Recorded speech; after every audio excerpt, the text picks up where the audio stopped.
Hello everybody, good afternoon. Thank you for taking the time to be here with us today. I'm Anumeha from Qure.ai. The session we are going to have Dr Indrajeet Das, who is a consultant radiologist from University Hospital of Leicester. He has been doing a lot of work in lung cancer pathways and leading the straight to CT pathway in his hospital, which is one of the largest lung cancer trust centers in the country. We're looking forward to hearing from him about the research that has been ongoing and the one that's going to come up, and get the clinical insights into what is the ideal path here to better diagnosis for lung cancer. Doctor, please. Thank you for the introduction, Anumeha, and welcome to the talk. And thank you to UKIO for inviting me to speak here. It's a real privilege to speak here.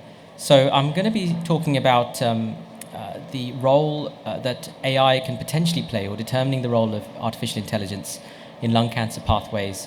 My talk is specifically focused on chest X-rays, as in particular. So that's what I'm going to be mainly talking about. So apart from the fact that this specific talk is sponsored by Qure, I've no other disclosures.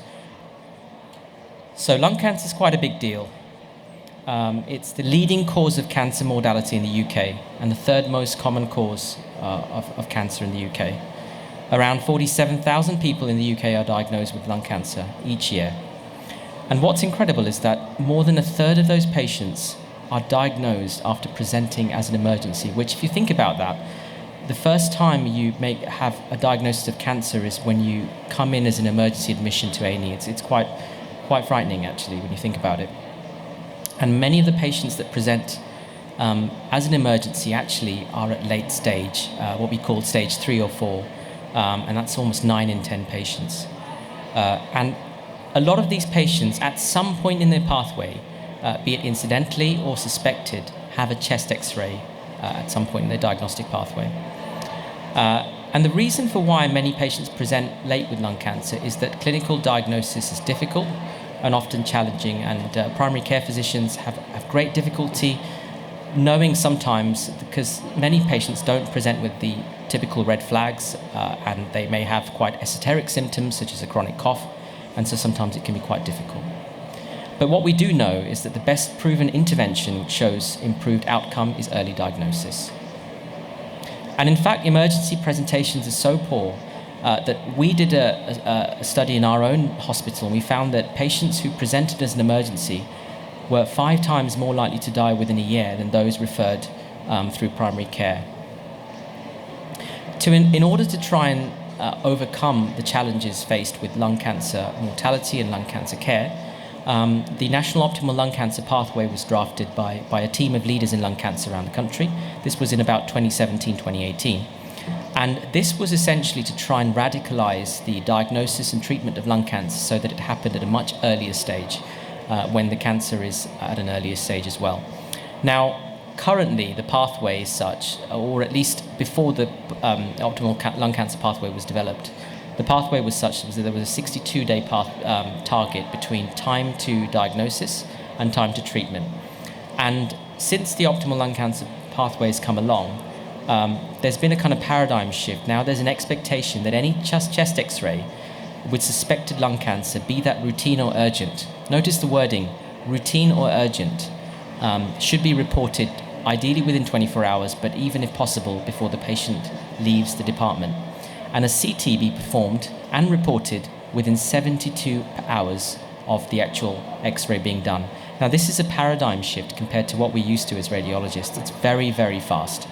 And I think I've mentioned routine or urgent because sometimes you don't know whether something's urgent until you've seen the X-ray. And I think this is where I think the value of AI potentially lies. Then there is the other side of the pathway where hospital referrals have a CT within 24 hours, and then they're referred to the cancer team. And that's something which we're more familiar with and something that is already happening in most centres around the country. Now, all of this talk of rapid pathways, chest X-ray to CT, to clinic within 24 hours, direct to biopsy, rapid turnaround times, that's all great for the patient. It's extremely aspirational. But if you present this data to most radiologists, this is their reaction. And the reason is because we are short of radiologists in this country. In fact, we've got one of the lowest number of radiologists per 100,000 people in the European Union. And a lot of the work we do has to be outsourced. So for instance, this slide illustrates our chest x-rays within our trust. The dark blue illustrates all the x-rays that we report in-house. The other colours represent outsourced reports, and the three different colours represent three different companies, which I've obviously kept anonymous. Essentially 60% of our x-rays at the trust are outsourced.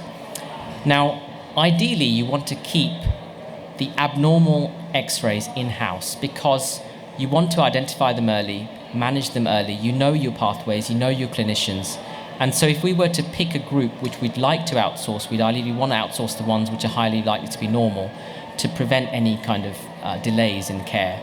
And so my obvious thought then was that could there be an AI tool that could potentially help us triage the abnormals with the normals, so that even if we didn't have all the resources to report all the x-rays in-house, at least if we picked that 50%, we'd pick the correct 50% or the correct 40%. And that was where kind of the thought happened. But the problem is that it's not just good enough to have an imaging, an AI that flags an abnormal x-ray. Unless the CTs are performed quicker, the CTs are reported quicker, and the patients are reviewed and assessed quicker, it's not going to make a difference, because essentially in some ways it makes it worse, because you've got a patient who has an abnormal x-ray and you've got no pathway to try and triage that patient through quickly, and so you're kind of waiting, but you've got no robust structure. So it's essentially a little bit like a car without wheels. There's no point having a rapid diagnostic tool like an AI tool, but no pathway to serve it. So then we were focused really on trying to improve the back end of the pathway, and this is very much based something that is established mostly around the country, which is before, if a chest X-ray was abnormal, then the report would go back to the GP. The GP would refer that patient through the 2-week wait pathway. They would be reviewed either by a respiratory physician or have a chest CT, and then eventually have an outcome. So to try and radicalize that, many trusts around the country, including ourselves, work towards something called the straight to CT pathway, which is where chest X-rays with suspected lung cancer have a code, which then goes to a group of coordinators who essentially contact the patient for an early triage CT. But we went one step further, and this is very much inspired by the Manchester Rapid model, where we thought that it's not just good enough to have the CTs being performed in a normal list. Let's perform these CTs early in the morning, between 8 to 9 slots, Monday to Friday. Why then? Again, this was very much inspired by the Manchester Rapid model, and it's to ensure that the patients that have the CT, they're caught at the right time. So once they come, they see a triage nurse, they get assessed, and they have their CTs hot reported. And this is something we've really, really worked towards as a radiology department, and proudly we can say that we are delivering this fairly well. And that has led to us prioritize our CTs to be reported, but also get the patients reviewed and assessed in case they need elective admission or elective review. And actually, based on the results of this, so we established the pathway, this new pathway in 2018, and then we audited the pathway in 2019 and 2018. And since establishing the pathway, despite there being an increase in the number of lung cancers being diagnosed, there was still a reduction in the amount of emergency presentation by about 10%. And that's almost, in relative terms, a 25% reduction in emergency admissions. And it works out to not just being a cost saving in terms of emergency admission, but incredibly important for the patient pathway, that they are not presenting as an acute emergency, they can be caught early. And we see these in real practice. It's the patients that have a chest X-ray where they say have a bronchus that's blocked or about to be blocked, and they're caught to be, say, seen by a surgeon, to have a stent put in or assessed, before you know that if they'd just waited a few more days, they could have presented as an acute emergency much iller. And I think allowing the straight to CT pathways allowed us to identify these patients. And for that, we were lucky that we presented our pathway to the BMJ Cancer Team of the Year, and we were nominated as one of the nominees. But from an AI point of view, it allowed us some excellent data. What it did is that we now had a code which could be easily audited.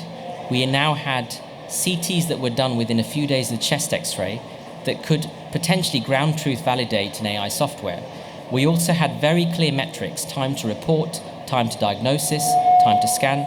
And so all of these led themselves really well to test an AI algorithm to see if we could establish that routine or urgent chest X-rays suspected lung cancer within 24 hours, which we were still not reaching.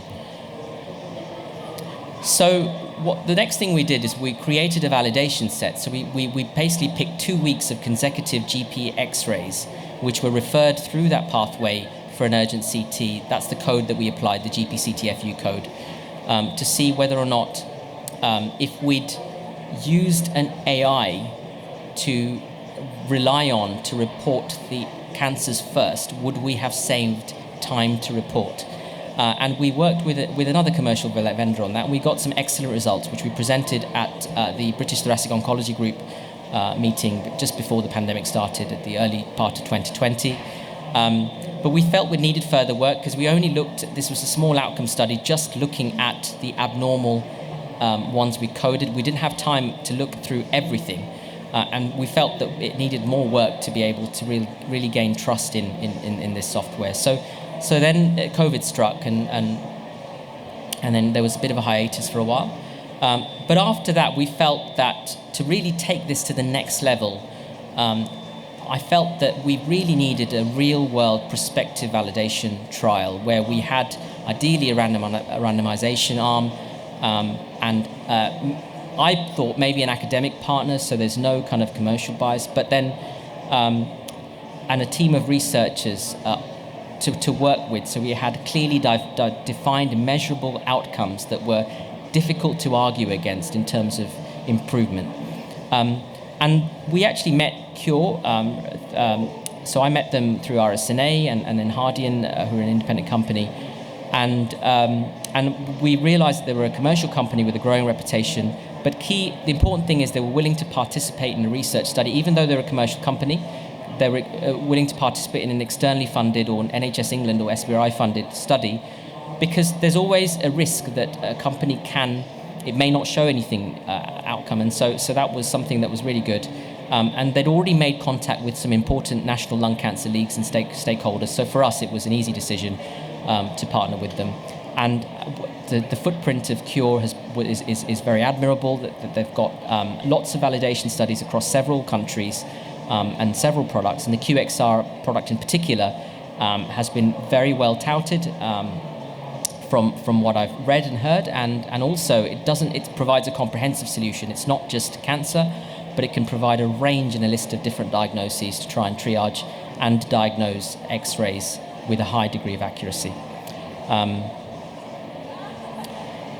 And you can see that they've already got a footprint as commercial and academic partners with a number of centres in the UK.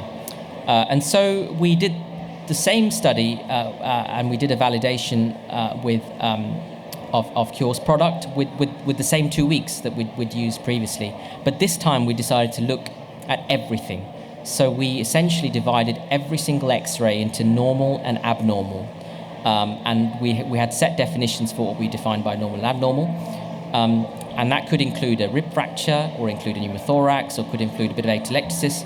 And essentially I got an SD5 and an SD2, who won't forgive me for this, but they essentially spent months just collating the data together, looking at the actual the report that was issued by the radiologist, looking at the Qure DICOM read, and checking to see whether or not there was a correlation. And anything that they needed arbitration for, they contacted me and I arbitrated. And from that we got kind of a false positive and true positives. And these were the kind of measures we got for abnormality, detection of abnormality. And the results were pretty impressive. And the key thing is that, at least as a prioritization tool, it is 100% from the retrospective analysis good enough to use as a prioritization tool. So even if, as I mentioned, in the GP population about a third are abnormal, so even if it overcalled by 10%, we would be happy that we'd pick the correct 40%, if you like, so we'd know that we'd be able to triage the right scan. So that was pretty impressive. So then we looked specifically at lung cancer. So we had 10 lung cancers in that group of 1,448. of which 9 were histologically confirmed and 1 was radiologically confirmed with no biopsy. And the QXR correctly identified 8 of them. It missed 2, which were very subtle, and I'll come on to those in a second. But importantly, there were some report delays. Fortunately, most of them were reported the same day, and that sometimes happens when something's very abnormal. We do get flagged by our radiographers, and then we do report them the same day. But at least 2 of them had a delay of 5 to 10 days. And so the assumption was that had we relied on QXR to triage the abnormal X-rays and report them the same day, we would have potentially saved some time in at least those 5 cases. So this is just an interesting survey. So I'm at the moment head of service for cardiothoracic radiology at my trust, and I surveyed some of my radiology colleagues that are mainly involved in chest imaging, so it's cardiac chest imaging. And what's interesting is that the consultants in the audience may understand this, is that despite us being dedicated chest radiologists, only half of us have any time in our job specifically dedicated to reporting chest X-rays, about half. And of those that do, only a few of us have up to 2.5 PAs, which is 2 hours of reporting time in a whole week dedicated to X-rays.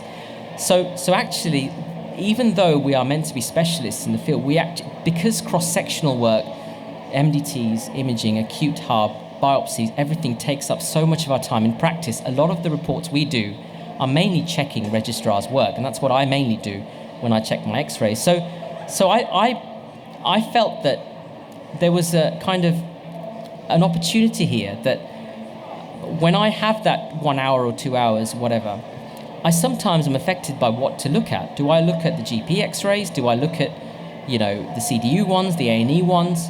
And clarity does affect productivity when there's an ether of unreported X-rays. It does affect your focus, and when you allocate people X-rays, sometimes you've missed the boat because the process of allocation is a manual process, and by the time you get to your session to do allocated work, you might miss the boat in many abnormal X-rays. So I felt that if you had a system, this is our normal RIS system at the moment, and what happens when X-rays are abnormal based on where they come through, that they're coded with this kind of color, dark red, orange, etc. But our acute work happens through a different RIS workflow. So this in the top corner shows how we report our acute CT scans. They essentially auto-populate a separate window that's linked to our primary RIS, where it auto-populates every CT that's being done acutely in the trust, as an inpatient, as an acute. And it auto-populates, and we report them ad hoc. We don't change what we're doing. If I'm doing MRI and I have 5 minutes, I go straight onto the acute workflow, look to see if there's unreported X-rays or CTs, whatever, report them, and then come back on. So I thought that if we had a system where we had an AI tool that's prioritizing things in some of these areas, I believe that just by good pathways, education, and by good use of our reporting radiography team, who have also been really useful to us as well in this, that actually, even with the existing resources, we demonstrate an increased productivity. Now, these are just some X-rays where the AI was used. So this is one patient who shows a mass in the left upper lobe there. I don't know if my cursor's coming up, yeah. And this was identified correctly by the artificial intelligence, and the CT demonstrates a large mass in the left upper lobe. So that's one of the obvious ones. This was one, actually, where there was a very subtle finding on the chest X-ray here of an opacity.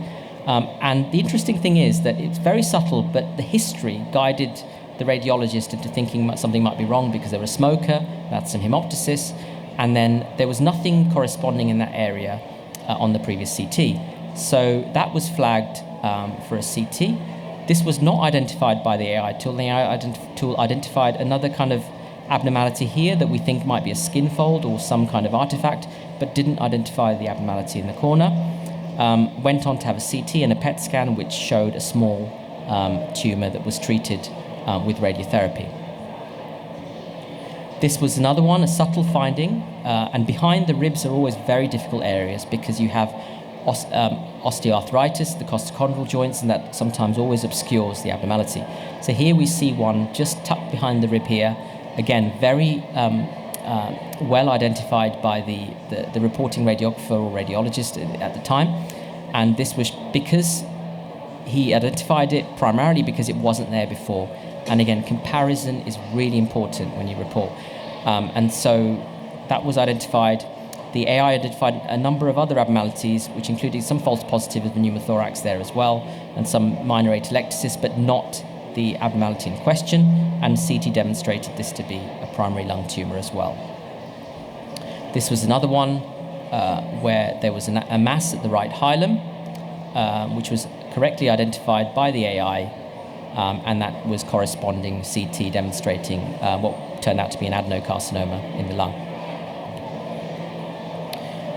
So once we'd validated it, we thought that it was good enough to partner with and as part of the SBRI Grant. So we're really excited to be partners with them as the grant. So the grant was a multi-centre grant. Many and top leaders in the field were involved, and it was an opportunity to really do something special. And so, and the purpose of this is really just, again, to look at that 24 hours, a chest X-ray that's routine or urgent within 24 hours, to be met using the help of AI. And as a result, hopefully, with good pathways, reduce the time to diagnosis of lung cancer. And this is how it would integrate. Essentially, images would go to PACS system, analysed by AI, come back to the radiologist's workflow, and then escalate it for us for reporting. And we were fortunate enough to get, as partners, for Qure, to be awarded a large grant to help try and procure, to try and establish this grant and this pathway in the UK. And these are all the centres that are involved as part of the SBRI Grant. And we hope that it won't just have clinical benefits, but also cost-effective and patient benefits. And these are the things that I mentioned. We hope that the actual software will significantly improve not just the faster CTs, but also quality of reports, safety of reports, reduction of misses, but also by, as I mentioned, trying to change the workflow of the way the radiology department works, hopefully be more productive and be able to improve early treatment and detection. So this is our chief investigator, Professor Baldwin, who's a national leader in lung cancer. And again, just mentioning the importance of speed of diagnosis and how critical it is to lung cancer pathways and clinical outcome. So in summary, just my conclusion slide, I'd like to say that lung cancer has a poor outcome, primarily due to its late diagnosis compared to other cancers. But AI definitely, I feel, has the potential to impact detection and diagnosis of cancer now. I think it's good enough to do it now through urgent triage of abnormal chest X-rays. But I do feel that we are really waiting for a prospective real-world trial, and as I say, I'm really excited to be part of this trial that we're doing with Qure. Streamlining back-end pathways, such as the straight-to-CT pathway, a daily triage pathway, are absolutely essential in determining maximum impact of a given AR solution. And I couldn't emphasize that more, and that's why I talked about that at the start of the talk. Early diagnosis can not just lead to early treatment and early pickup of cancer, but as we demonstrated in Leicester, a reduction in emergency presentations, which is equally as important. And I think we'll await the work we're doing, but also other real-world prospective trial data to see the true impact of these solutions. So these are just for questions. These are some of the skepticisms we've had from some of my radiology colleagues and stuff about AI. What's the point? Is it going to save money? This and that. So you probably hear some of these at your own trust, but we can have a discussion about this afterwards. I'll keep that slide up at the end. But just to say a big thank you to my whole clinical team and colleagues at Leicester, the team at Qure.ai who've been absolutely brilliant, and the SBRI team who've been really instrumental in helping us with this grant as well. And that's our Glenfield lung cancer team. And that's it really. Thank you very much. Any questions? I'm far away. Thank you.